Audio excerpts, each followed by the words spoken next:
Parce que vous résumez très bien ce qui est en train de se passer. Vous parlez évidemment de ce qui se passait avec l'Ukraine, avec la Russie, mais surtout, vous parlez aussi, et d'ailleurs c'est quelque chose qui nous concerne beaucoup, vous parlez de la censure, vous parlez du narratif, vous parlez de ce narratif qui a encore tout à fait pignon sur rue en Occident et ailleurs. Et alors, expliquez-nous d'abord les BRICS, les fameuses BRICS. D'ailleurs, juste pour résumer, c'est qui aujourd'hui les BRICS? Ils sont combien? Ils sont 9. À l'origine, en 2009, il y avait le Brésil, la Russie, l'Inde, la Chine. Et puis ensuite est arrivé à l'invitation de la Chine, l'Afrique du Sud. Et puis cette année, 2024, sont entrés donc l'Égypte, l'Éthiopie, mais surtout l'Arabie saoudite, les Émirats arabes unis et l'Égypte. Et puis il y a des dizaines de pays qui font antichambre pour y rentrer maintenant. Ils sont très nombreux, les candidats, aujourd'hui. C'est plusieurs dizaines. Plusieurs dizaines. Ouais. Alors, justement, Sergueï Kolesnikov, au départ, c'est venu les 3 ou 4 qui sont réunis pourquoi? C'est-à-dire, c'était par rapport, en réaction à quoi, très exactement? Comme par hasard, je vous ai dit 2009, ça a suivi 2008, c'est-à-dire la crise des subprimes. La grande crise économique, effectivement, mondiale, qu'il y a eu à l'époque. Oui.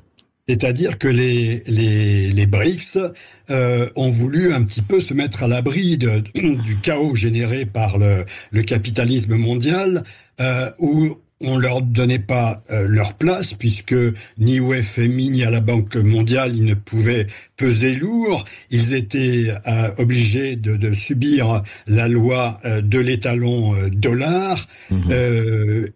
Finalement les décisions en termes de libre-échange ou de protectionnisme émis à leur encontre par les puissances dominantes, l'Occident. Donc ils ont voulu un petit peu pas du tout comme on le présente aujourd'hui, essayer de faire éjecter l'Occident. C'est pas du tout ça. C'est au contraire de se mettre à l'abri Ce n'était pas anti-occidental au départ. Nous allons entrer. C'était pas une volonté d'entrer en guerre, entre guillemets, en guerre pas chaude, mais contre l'Occident. C'était pas ça.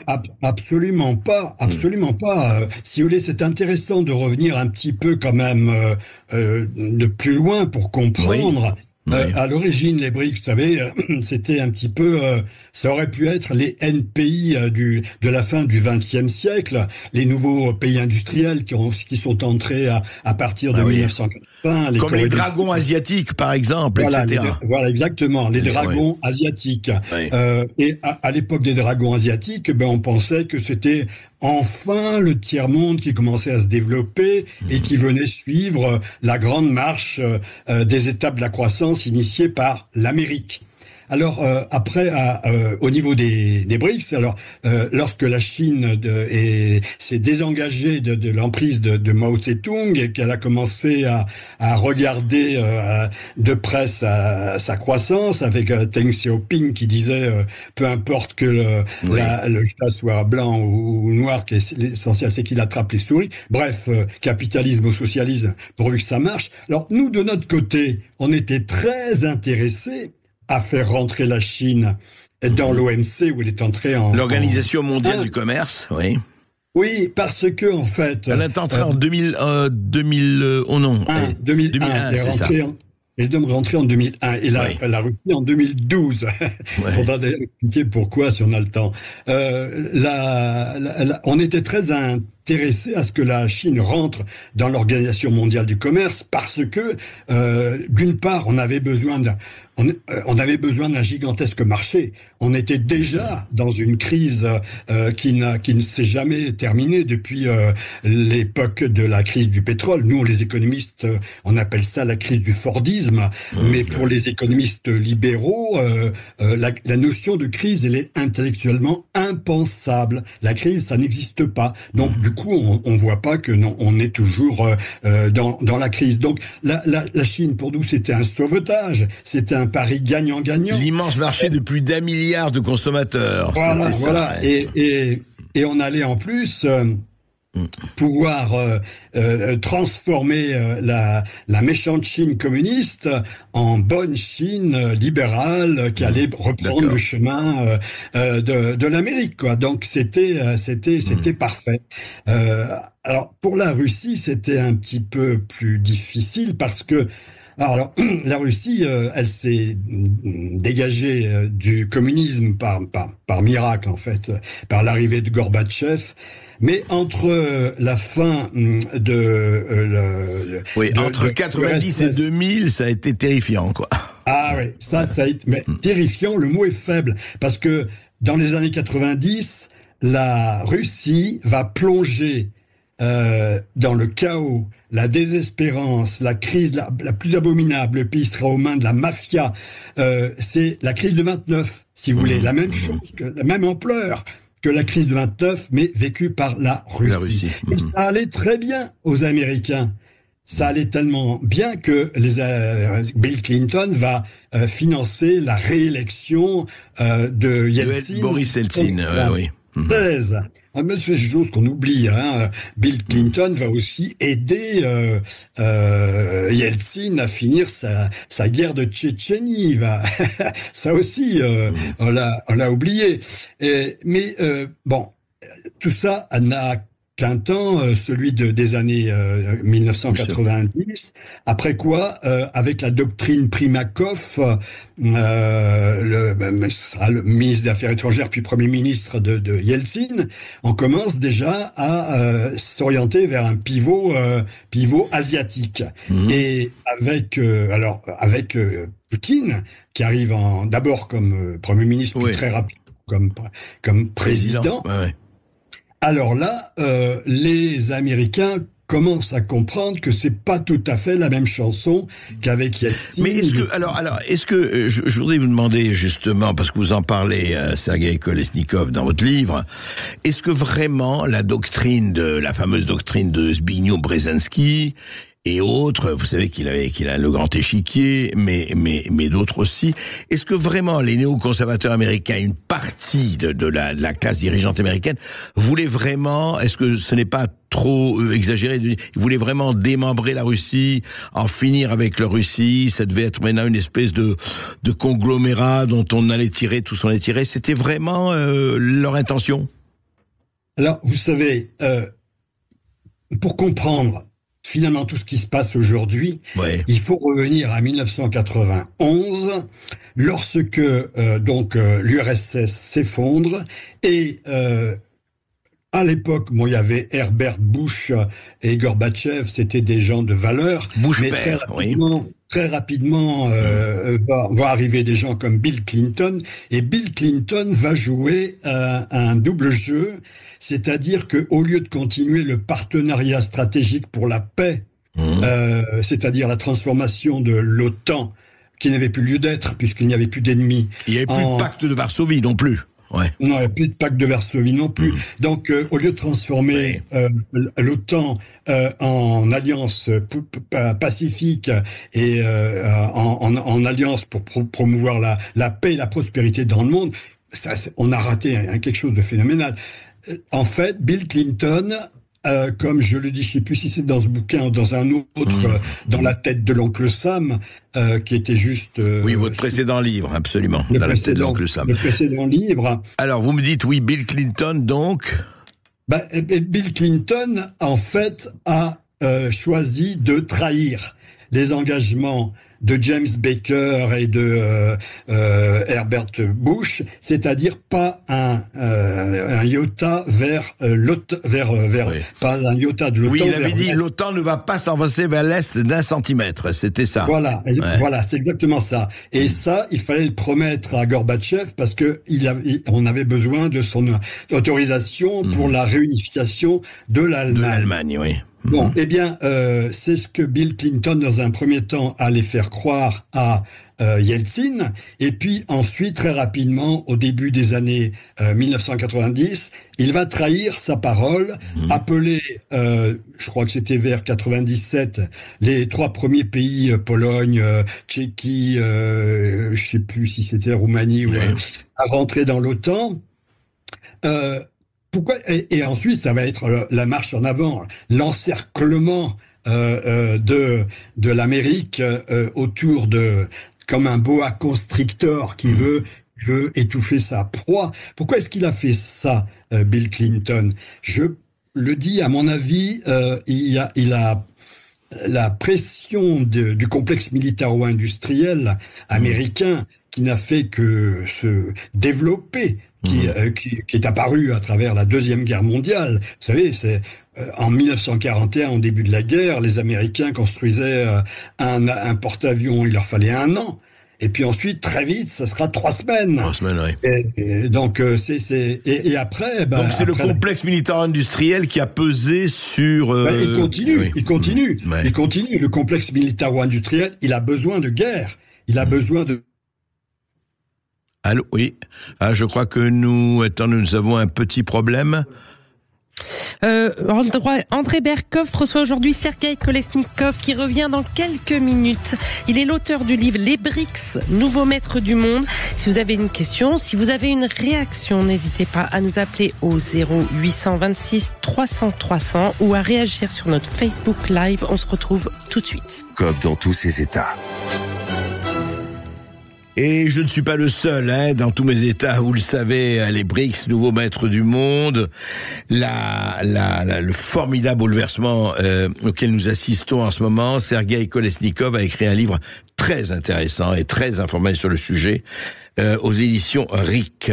Alors, Sergueï Kolesnikov, avant la pause, nous parlions justement du fait que on va passer, parce on va avancer sur cette histoire qui nous concerne.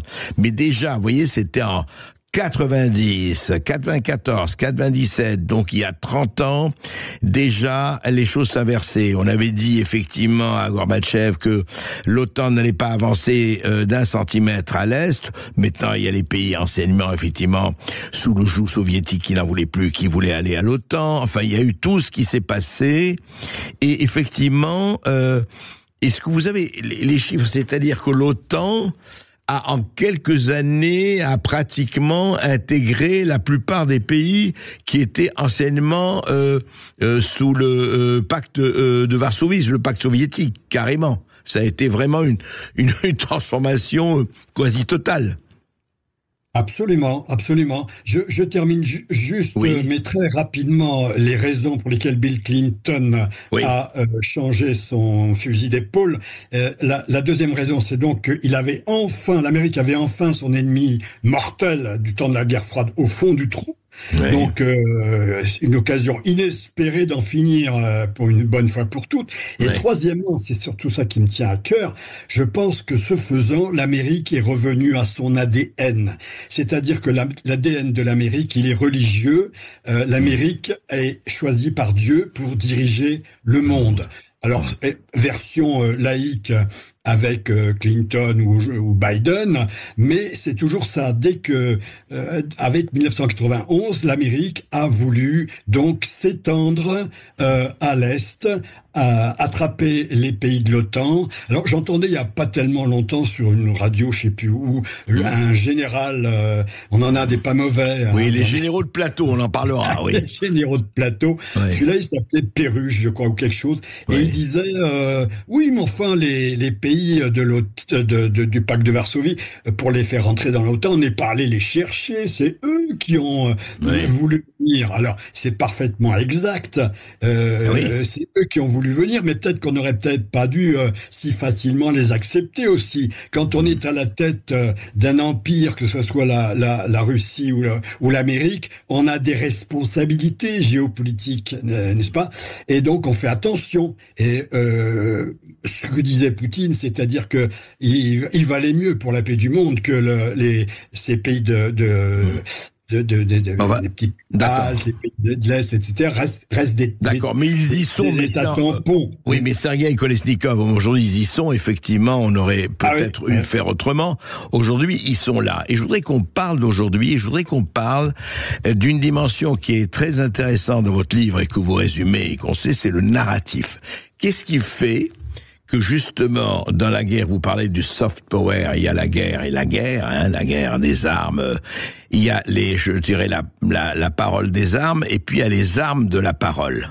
Qu'est-ce qui fait que ce narratif s'est implanté de façon formidable, alors qu'il y avait eu le Donbass, il y avait eu que dès le 2 mars 2022, vous aviez Hitler d'un côté, c'était Poutine, et Churchill d'un côté, c'était Zelensky. Je parle du narratif occidental, en tout cas dans sa grande majorité. Qu'est-ce qui a fait ça ? Oui. Ça, c'est la question la plus intéressante et la plus difficile que vous posez là. Moi, j'ai commencé effectivement par me poser cette question de savoir pourquoi diable exactement les mêmes qui criaient contre l'impérialisme américain, comme André Glucksmann, l'ex-Mao, ont acclamé les bras ouverts le bombardement criminel de l'Irak par George Bush. Vous voyez ? Alors, il y a effectivement eu un retournement, mais complet. Je dirais que finalement, ces gens auxquels on a donné la parole, comme Glucksmann, n'avaient pas une analyse extrêmement fine, nuancée, intéressante, ni dans un cas quand ils étaient contre l'Amérique, ni dans l'autre cas quand ils sont pour l'Amérique. Alors bref, toujours est-il qu'il y a eu un revirement. La droite bling-bling chez nous, je fais référence à Sarkozy, qui nous a remis dans le commandement intégré, et la gauche caviar. Oui. Et la gauche caviar se sont rués dans les bras de l'Amérique. À mon sens, à partir de Sarkozy, justement, on commence à avoir des élites qui sont pas tellement au niveau de ce qu'il aurait fallu. Mais il y a aussi autre chose, c'est-à-dire que l'Amérique, quand elle a commencé à s'en prendre, à vouloir avancer, encercler la Russie, oui. Elle a fait ça avec ses fondations. Et elle a des dizaines, quand c'est pas des centaines de fondations qui s'occupent de géopolitique. Et alors là où ça devient intéressant, c'est quand vous dites fondations, c'est les think tanks, les cabinets de conseil, etc. Exactement, ce sont les think tanks où nos journalistes de mainstream vont s'abreuver en analyse pour pouvoir en parler à la télévision, mais ils ne vont pas peut-être jusqu'à voir que ces fondations sont des émanations, en tout cas sont financées par le lobby militaire ou industriel dont nous parlions tout à l'heure, sont financées par la CIA, sont financés par le Pentagone, sont financés par le département d'État et des fous furieux comme l'ami Soros avec sa fondation. Oui. Et tous ces gens-là sont des gens qui ont... Alors, l'Europe est devenue... a perdu la tête, a perdu la raison, si on peut le dire, et maintenant qu'elle a commencé, eh bien, elle a participé au crime de l'Amérique, dont on reviendra peut-être tout à l'heure, mais enfin, le coup d'État du Maïdan, quand même, c'est un coup d'État. Hein. 2014. En 2014. Avant 2014, il y a une démocratie. Après 2014, il n'y a plus de démocratie, il y a un régime policier. Alors, ça fait doucement rigoler quand on nous dit qu'il faut aller défendre nos valeurs en Ukraine. C'est de la folie furieuse. Donc, folie furieuse chez nous, nous, vous savez, on s'est fait, c'est comme le serpent K dans le livre de la jungle de Mowgli, on s'est fait complètement hypnotiser par ce discours américain qui, lui, est un discours qui sait très bien où il va. Par contre, l'Amérique n'a pas... L'Amérique, vous savez, c'est toujours pareil, c'est Dr. Jekyll et Mr. Hyde. Oui, il y a les deux, parce qu'il y a des choses formidables en Amérique, il faut le dire aussi. Oui, bien sûr. Mais moi, quand j'étais jeune, enfin... on n'est pas très loin en termes d'âge. Quand j'étais jeune, j'adorais l'Amérique, John Wayne, la défense de l'orphelin, la veuve et de l'orphelin, etc. Le bon contre les méchants. On se rendait pas compte à l'époque que s'il y avait John Wayne, s'il y avait les films de Far West, c'est qu'il y avait déjà des bandits, quoi. En fait, les bandits. Mais Sergueï Kolesnikov, mais est-ce qu'on pourrait pas vous dire, oui, d'accord, très bien, vous parlez effectivement de ce discours autour des think tanks, des fondations, de tout ce que fait. Mais la Russie aussi a ses think tanks, ses fondations, sa guerre de l'information. C'est de part et d'autre. Simplement, l'une est peut-être moins influente que l'autre chez nous. C'est peut-être ça. Ah ben évidemment, chaque pays a ses réseaux d'influence, de propagande, et c'est bien normal, et c'est bien naturel. Ce qui est moins naturel, c'est que ces réseaux de propagande soient mis d'un côté, du côté américain, pour la volonté impérialiste de dominer la planète entière, le monde entier, et c'est ça qui va générer les révolutions de couleur, les guerres de George Bush, et puis la guerre de Biden aujourd'hui, parce que c'était quand même un plan du Pentagone, c'est le Extending Russia, le plan de la Rand Corporation qui a prévu cette guerre d'Ukraine. Et alors que de l'autre côté, Poutine et les BRICS ne veulent pas la guerre, ils veulent un monde multipolaire, favorable au commerce, à la paix et au pacifisme, quoi. Donc on peut pas le mettre sur le même plan.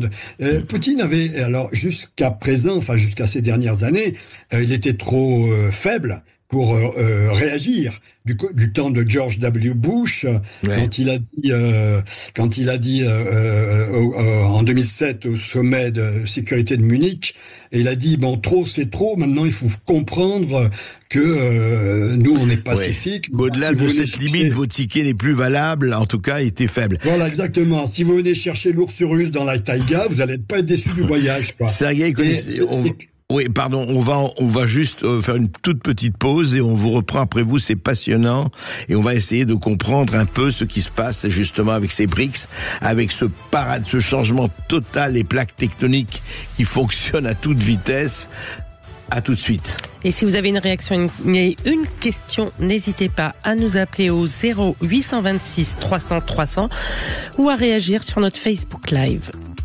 Sud Radio. Sud Radio. Parlons vrai. Parlons vrai. Sud Radio. Parlons vrai. Chez Poltrone Sofa, un canapé avec relax électrique, 799.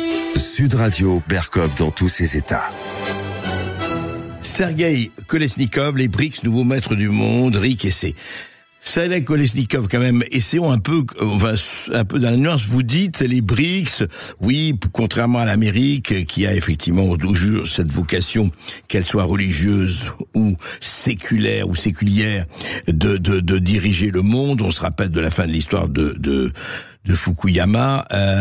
Il n'empêche que quand même dans les BRICS, quand vous dites pacifiste, etc., il y a quand même l'Arabie Saoudite qui a massacré 400 000 personnes au Yémen, il y a quand même l'Iran, il y a quand même tous ces gens-là, la Chine, dont on ne peut pas dire que le crédit social est une vertu démocratique évidente. Est-ce que vous n'avez pas quand même peut-être légèrement tendance à angéliser les uns et à diaboliser les autres, cher Sergueï Kolesnikov? Oui, je vois ce que vous voulez dire. Effectivement, moi, la Chine, c'est pas ma tasse de thé comme société de surveillance où j'irais volontiers vivre. Pas davantage d'ailleurs que l'Arabie Saoudite. Mais alors justement, à propos de l'Arabie Saoudite, ça c'est très intéressant parce que lorsque l'Arabie Saoudite va quitter l'alliance avec l'Amérique, c'est vraiment un point de bascule phénoménal. Phénoménal. Et pourquoi l'Arabie Saoudite finit-elle par renverser son alliance, rentrer dans les BRICS et voyant son avenir plutôt du côté de la Russie et de la Chine plutôt que du côté de l'Amérique. Alors que l'Amérique, elle était création de l'Amérique presque, enfin on peut dire. Ah oui, le roi Ibn Saoud avait créé le pacte du Quincy avec Roosevelt, et c'était donnant-donnant. Tu me donnes ton pétrole et moi je te protège militairement. Voilà. Alors qu'est-ce qui s'est passé, justement? Je te protège militairement. Or, avec la guerre de 2003, lorsque George W. Bush, la CIA ayant inventé un prétexte, comme elle le fait toujours, pour la guerre d'Ukraine, ça sera exactement pareil, inventé un prétexte pour lancer un tapis de bombes sur l'Irak, l'Arabie Saoudite va se dire, mais enfin, quand même, c'est bizarre. Avant cela, Saddam Hussein était le grand allié de l'Amérique. Et c'est lui qui a fait le job. C'est lui qui s'est tapé 8 ans de guerre monstrueuse. Avec 800 000 morts contre l'Iran. On allait, alors là, personne n'est allé dire oui, mais ils ont utilisé du gaz chimique. Oui, mais alors on fait. Il y a eu un massacre de 200 à 300 000 personnes. Personne n'en parle, oui, c'est vrai. Personne n'en parle. Oufté, oui. Et alors, Saddam Hussein croyait que il a fait le job pour l'Amérique. Il pouvait peut-être, il avait besoin d'argent. Après tout ça, aller prendre le Koweït, qui d'ailleurs le Koweït, ça appartient à qui le Koweït? Ça nous ramène, vous savez, au mandat de la SDN des Britanniques après la Première Guerre mondiale, lorsque on va découper l'Empire ottoman en tranches, et ni l'origine du Koweït ni l'origine de l'Irak sont tellement simples et évidentes. Hein. Donc, toujours est-il que l'Arabie va se dire oui, mais alors la protection militaire des États-Unis, d'Amérique, s'il se retourne contre son allié, quelle preuve j'ai qu'il va pas se retourner contre moi? Et donc là, les BRICS, parce que eux ne voient pas, ils sont pas affrontés comme je disais tout à l'heure, ils sont pas hypnotisés par le discours des fondations américaines. Eux, ils sont en dehors, ils sont dans ce qui est hier le tiers-monde, et ils voient de côté, ils nous voient de côté, et ils voient bien le double jeu que nous ne voyons pas. Ils voient bien le double jeu de l'Amérique. C'est-à-dire qu'elle, soi-disant, elle va aider la démocratie, la liberté, etc. En fait, elle s'intéresse à ses intérêts, oui, bien sûr. Bien compris. Et elle propage le chaos et la misère de partout. Donc, alors là-dessus, quand il y a l'épisode Trump, Biden dira que c'est un accident de l'histoire. Oui, parce que on verra si cet accident va se renouveler ou pas. On le saura assez vite maintenant. Voilà. Alors, toujours est-il que Biden, quand il revient aux manettes, lui, il a son idée de faire tomber l'escarcelle de l'Ukraine dans son escarcelle. Il a depuis longtemps, parce qu'il était vice-président de Barack Obama, bien sûr. Pendant les 2 mandats. Et puis on connaît les intérêts avec Burisma, on connaît les intérêts, effectivement, l'Ukraine terre à blé de l'Europe, l'Ukraine avec tous les minerais. Enfin, vous en parlez aussi dans votre livre. Alors, Trump s'était un petit peu rebellé contre le protectionnisme. Trump avait lancé une guerre protectionniste contre la Chine. Oui. D'ailleurs, moi, à l'époque, j'étais prof, quoi, et je me disais, bon sang, mais on se fait avoir par la Chine, là. C'est pas possible. On perd nos emplois, on se désindustrialise. Oui, on l'a vu. Et en Europe surtout. Et je dis ça pourquoi? Parce que nous étions, vous me demandiez à l'origine comment vous expliquez que nous fassions une lecture, telle et telle lecture. C'est que nous sommes complètement, sur le plan idéologique, nous avons été complètement à la ramasse, quoi. Déjà, les élites giscardiennes croyaient que on allait, un peu comme Macron aujourd'hui, croyaient qu'on allait faire un monde pacifié, global, le village mondial, les cultures, les frontières disparaîtraient. C'est une lubie totale, quoi. Et donc Trump, il a eu quand même un éclair de lucidité, de se dire si ça continue comme ça, l'économie américaine va disparaître. Donc Trump, je l'admire pour avoir su taper du poing sur la table. Mais les Chinois, c'est des gens qui jouent fin. Alors, ils ont mis en place les routes de la soie, l'Inde aussi. C'est toutes les dimensions des BRICS aujourd'hui que l'on voit arriver, que l'on voit advenir. Je crois que nous avons un auditeur, en effet, en ligne. Voilà. C'est Maurice qui nous appelle des Hauts-de-Seine. Bonjour, Maurice. Bonjour Maurice. Bonjour à vous, bonjour Monsieur Berkoff. Bonjour Monsieur l'invité, dont j'ai pas retenu le nom. Écoutez, j'interviens parce que je suis j'apprécie beaucoup ce que dit l'invité. Donc moi ce dont on parle, j'ai un petit peu les mêmes couleurs de moustache que l'invité. Vous voyez, et donc je l'ai vécu en direct. En fait, j'ai vécu, j'ai vu dans ma vie ce qui est en train de se passer, et j'ai pu voir tout comme ça se passait. Vous voyez. Alors j'ai vécu la chute du mur de Berlin. J'ai vécu la visite de Boris Yeltsin avec Clinton, verre de whisky à la bouche. Pendant ce temps-là, bien sûr. Vous étiez où? Vous l'avez vécu par... Excusez-moi. Non, mais je l'ai vécu de votre écran, absolument. D'accord. Oui. Non, j'ai vécu tout ça en direct, comme ça s'est passé. Et j'ai compris, en fait, quand on dit que l'Amérique a sa part de propagande et la Russie aussi, en fait, pour moi, c'est pas symétrique. Je crois qu'il y a quand même quelqu'un qui a des visées sur l'autre. Et que l'autre est en état de défense. À savoir que la Sibérie, la Russie-Sibérie fait 17 millions de kilomètres carrés. La Chine fait 9 millions de kilomètres carrés. Les USA, l'Amérique fait 10 millions de kilomètres carrés. La Sibérie, c'est le territoire dans le futur le plus riche de la planète.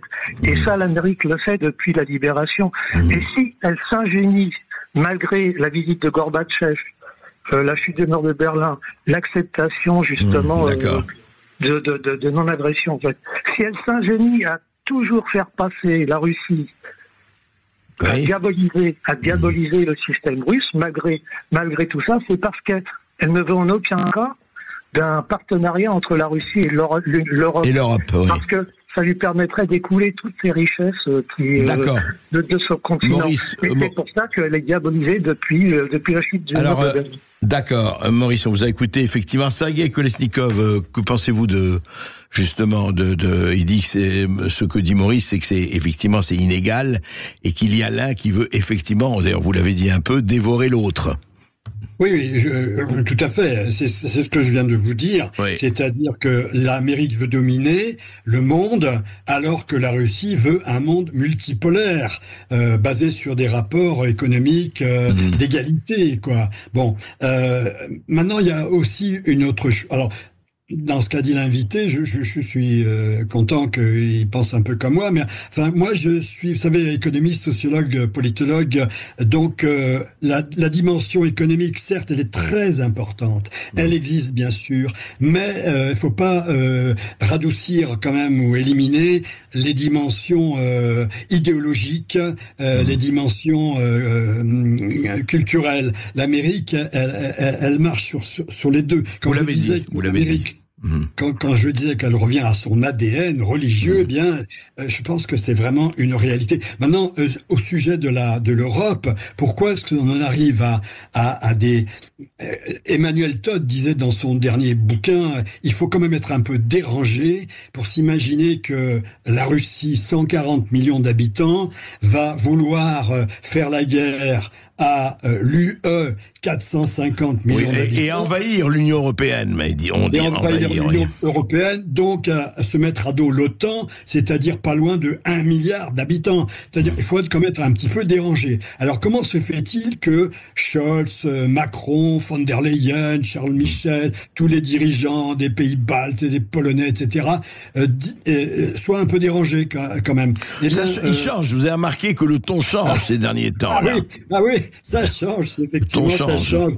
Comme j'ai écouté ce que vous disiez avec le colonel Hogar, c'est la grosse panique maintenant qui s'installe. Et je reviens sur l'Europe. L'Europe maintenant, elle s'est trop enferrée dans ses mensonges. Elle est obligée, c'est la fuite en avant. Elle a dit Boutcha, c'est les criminels russes. Bon, c'est pas vrai. Le Maïdan, c'est une révolution spontanée, magnifique, c'est la démocratie. Bon, c'est pas vrai. Ils diront même que la trahison de pas un pouce vers l'Est, c'est écrit nulle part. Forcément, c'est écrit nulle part, parce que sinon, on violerait l'article 10 du traité de l'OTAN, dit de la porte ouverte. Donc, vous pouvez pas coucher par écrit quelque chose aussi fondamentalement... voilà, non, mais c'est bien de rappeler ça. Je crois que nous avons un auditeur avec nous. Oui, nous avons un nouvel auditeur, c'est Philippe de Caen. Bonjour Philippe. Bonjour Philippe. Bonjour André, bonjour monsieur Kolesnikov. Oui, juste un petit constat. Puis après, une question pour monsieur Kolesnikov, oui. Enfin, contre la crise des subprimes 2008-2011, les investisseurs asiatiques, russes et pas que, n'ont pas cru à cette crise. Ils pensaient que les Américains, les USA, allaient redresser la barre. Après, quand ils ont vu s'écrouler Lehman Brothers et autres, là, ça a été le sauve qui peut. Je dirais que les investisseurs asiatiques et russes et autres institutionnels, je vais donner une petite image un peu risible, étaient en costume 3 pièces, chaussures Berluti, et se retrouvaient en slip et en tongs. Ouais. Donc, moi j'ai une question pour monsieur. Allez-y, Philippe. C'est les nouvelles règles du commerce international qui, d'après monsieur Balachnikov, vont devoir s'imposer. En clair, vous avez le G7 qui va perdre et qui perd actuellement en puissance par rapport au BRIC plus. Ils vont devoir redistribuer les règles du commerce international. Donc, sur quelle base, demain, on va pouvoir s'entendre, on va pouvoir négocier. Et en clair, qui va devenir le leader? Alors, Sergueï Kolesnikov va répondre juste après cette petite pause. Nous reprenons. Et effectivement, c'est une vraie question. Sur quelle base il y aura possibilité de négociation? On se retrouve juste après cette petite pause. Sud Radio, Berkov dans tous ses états. Sergueï Kolesnikov, effectivement, vous esquissez dans votre livre, dans un très intéressant livre, c'est les BRICS et non seulement les BRICS, mais aussi les autres, le narratif, tout ce qui s'est passé. Mais je voudrais qu'on réponde à la question de notre auditeur sur effectivement, aujourd'hui, vous parlez de l'Europe, Sergueï Kolesnikov. Aujourd'hui, je vais vous poser la question autrement, mais c'est la question de Philippe. Quelle est la marge de manœuvre de l'Europe ? Très franchement, aujourd'hui, à l'heure où on parle, quel est demain, quand même, ça va s'arrêter. Enfin, on peut l'espérer, cette guerre en Ukraine va s'arrêter. Les mêmes qui ont détruit vont reconstruire. L'argent va couler. Bon, on ne sait pas vers qui, mais enfin, peu importe.